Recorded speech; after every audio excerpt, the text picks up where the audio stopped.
Today we're talking about some clear finishes to use on your polymer clay.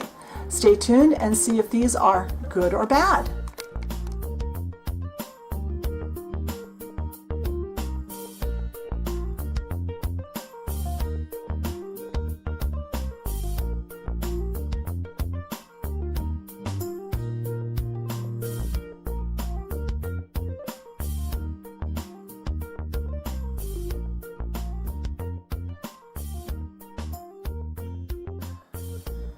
Alright, so I just grabbed a few of the foods I've made on recent videos because I wanted to talk to you first about not all foods need a clear finish on them. These are 3 clay foods that I've made in videos, in tutorials. There's no clear finish on any of them because not all food is shiny. Shiny food tells you a couple of things. It's either really oily or it's really wet for some reason, whether it's juicy or it's a liquid. So don't overuse your clear finishes. And I apologize for the lighting. It's super hot, so I don't have in the house today, so I don't have all my lights on. So it's going to be a little more shadowy than normal, I think. See if I can adjust this a little bit. I didn't want to melt in front of you. So don't overuse your clear finish. I've seen people make beautiful polymer clay food and other clay foods. It looks really good, and then they'll throw a thick coat of a clear, super shiny finish on it and make it look like a piece of plastic, and they took all the realism out of it. So that's the first thing. When you're thinking about a clear finish, does it need it? Because not all clay projects need a clear finish. That being said, let's talk about some of the clear finishes I use on a regular basis. I'll talk to you about a couple more that are available that I know work really well, and then I'll tell you how to determine if it's worth trying something.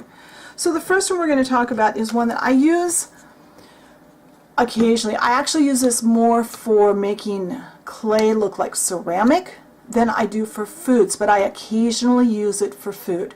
And that's a product called Triple Thick. It's a gloss glaze. It's really, as it says, thick, as it implies in the name.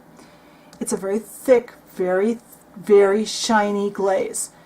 Don't overuse this, but in the right spots, it works really well. I reserve it for things like pools of soupy things, stuff like that. So this is one option. Another one I use from time to time is Mod Podge Dimensional Magic. This is not the same as regular Mod Podge.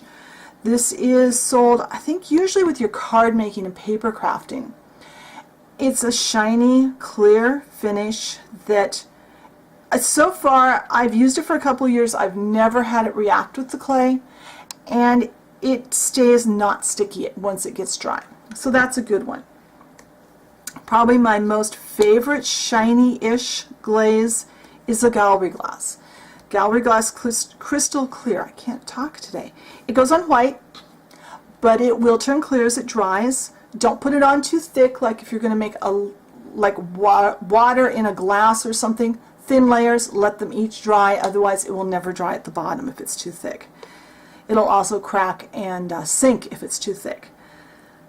The thing to watch for with gallery glass, especially the clear and also white if you're using any of the light colors, make sure it's still the correct color in the bottle. As this gets old, it will start to yellow, and then it won't work properly anymore. It won't dry properly. It makes a chemical change and it gets yucky. Another that I use a lot is Future Floor Polish, and I know there's a new label on this, but you look for something that says it's with Future Shine. Another one that I use occasionally, but not as much, is Mod Podge. The problem with regular Mod Podge is that it reacts fine with clay. It won't dissolve your clay.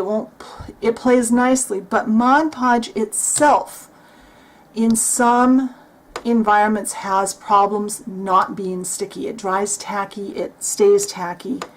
And that can be an issue. So use it sparingly, and usually the lower gloss, like this happens to be a gloss finish, I would never use this on clay. It's the one I grabbed. The matte finish I will occasionally use if I want a satin finish.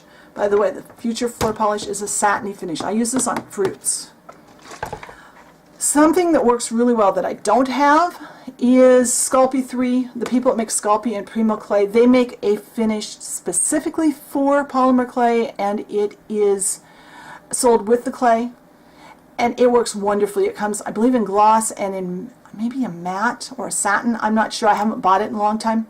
My problem with it is it always dries out in the bottle about halfway through the bottle, so I very seldom buy it. Now, how do you tell if something is going to be okay to use with your clay?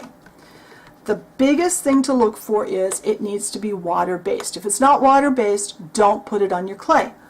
The way you find out, look on the packaging and see what cleanup is. If it cleans up with water or soap and water, it will work on your, it's worth trying on your polymer clay. I won't guarantee it'll work, but try it out. And by trying it out, I mean make a sample, put the finish on it, and set it to the side for a month or 2 months or 3 months and see if it deteriorates. Over time, things like nail polish will eat your clay. And so do some other finishes that are not water-based. So that's my thoughts on clear finishes. I hope this helped. Be sure and check the blog post. If you haven't found the Facebook group, the link is always in the description box, and I will talk to you next time. Bye.